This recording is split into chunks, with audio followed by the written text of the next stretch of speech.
किसी मौसम का झोंका था जो इस दीवार पर लटकी हुई तस्वीर तिरछी कर गया है। गए सावन में ये दीवारें सीली नहीं थी, न जाने क्यों इस दफा इनमें सीलन आ गई है, दरारें पड़ गई है और सीलन इस तरह बहती है जैसे खुश्क रुखसार पर गीले आंसू चलते हैं।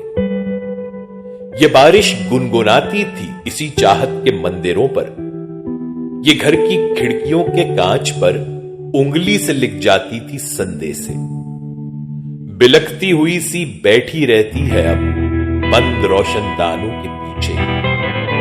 दोपहरें ऐसी लगती है बिना मोहरों के खाली खाने रखे हैं, न कोई खेलने वाला है बाजी, न कोई चाल चलता है। दिन होता है ना अब रात होती है, सभी कुछ रुक गया है।